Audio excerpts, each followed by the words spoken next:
नमस्कार, मैं हूं आपके साथ शिप्रा झा। 4 फरवरी को जब अमेरिकी राष्ट्रपति डोनाल्ड ट्रंप इजरायली प्रधानमंत्री नेतन्याहू के साथ जब प्रेस कॉन्फ्रेंस से सामने मुखातिब हुए तो उन्होंने ये कहकर सभी को चौंका दिया कि अमेरिका गाजा पर कंट्रोल कर सकता है। जब उन्होंने इस प्रस्ताव की घोषणा की तो उन्होंने अपने ही व्हाइट हाउस और सरकार के वरिष्ठ सदस्यों को भी चौंका दिया।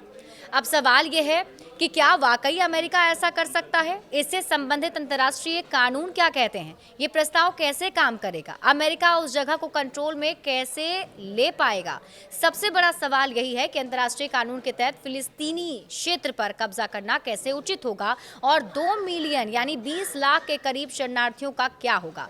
तो आइए इस बारे में हम सवाल जवाब के जरिए सब कुछ जानेंगे और ये भी जानेंगे कि गाजा पट्टी की आधिकारिक दर्जा क्या है, क्या यह देश है और क्या कोई दूसरा देश उस पर कब्जा कर सकता है?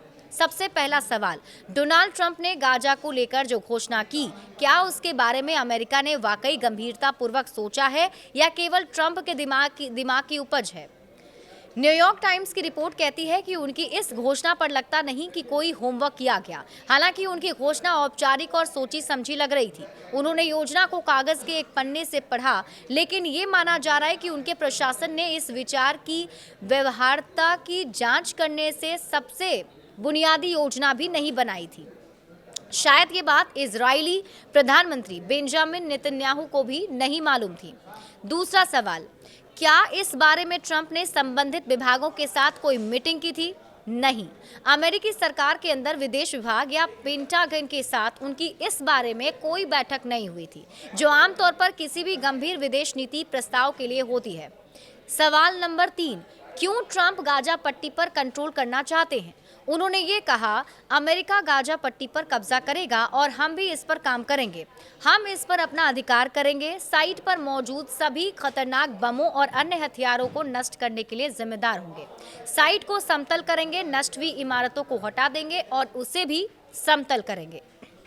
चौथा सवाल, अमेरिका में ट्रंप की इस बात को लेकर जो प्रस्ताव है, इस पर क्या प्रतिक्रिया हुई? तो ट्रंप के गाजा पर कब्जा करने के विचार ने इजराइल के में कट्टरपंथी दक्षिणपंथी लोगों और अमेरिका के इजराइल समर्थक समुदाय के बीच में भी एक तरीके से बहस छेड़ दी है। कुछ जो समर्थक समुदाय के कुछ लोगों को खुश कर दिया है। तो इजरायली सरकार लंबे समय से फिलिस्तीनियों से गाजा को वापस लेना चाहती थी, ताकि ये सुनिश्चित किया जा सके कि इस भूमि का इस्तेमाल इजराइल के खिलाफ आतंकवादी हमलों को शुरू करने के लिए ना किया जा सके। जबकि अमेरिका और अमेरिका के बाहर भी इसके खिलाफ तीखी प्रतिक्रिया सामने देख आई है। इस प्रस्ताव को बेतुका बता दिया गया। कई फिलिस्तीनी अमेरिकों ने कहा है कि गाजा पट्टी से लाखों लोगों को निष्कासित करने और उसे अमेरिकी नियंत्रण में रखने का जो विचार है, ये भयावह है और बेतुका है। सवाल नंबर 5, गाजा पट्टी की आधिकारिक स्थिति क्या है? क्या ये एक देश है या संप्रभु क्षेत्र है? गाजा पट्टी की आधिकारिक स्थिति एक जटिल और विवादित मुद्दा है। वर्तमान में गाजा को अगर हम बात करें प्रेजेंट स्थिति की, तो उसमें अगर बात की जाए वर्तमान में जो गाजा है, उसे अंतर्राष्ट्रीय स्तर पर एक स्वतंत्र देश या संप्रभु क्षेत्र के रूप में मान्यता नहीं मिली है। हालांकि ये भी कहा जाता है कि वैसे गाजा फिलिस्तीन का हिस्सा माना जाता है। फिलिस्तीन को संयुक्त राष्ट्र के कई सदस्य देश एक स्वतंत्र देश के रूप में मान्यता देते हैं। इसे संयुक्त राष्ट्र में 2012 से एक गैर सदस्य पर्यवेक्षक राज्य का दर्जा प्राप्त है।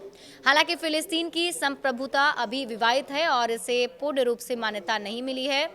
गाजा पर 2007 से इस्लामिस्ट संगठन हमास का नियंत्रण है, जो फिलिस्तीनी अधिकार प्राधिकरण के विपरीत एक अलग समूह है।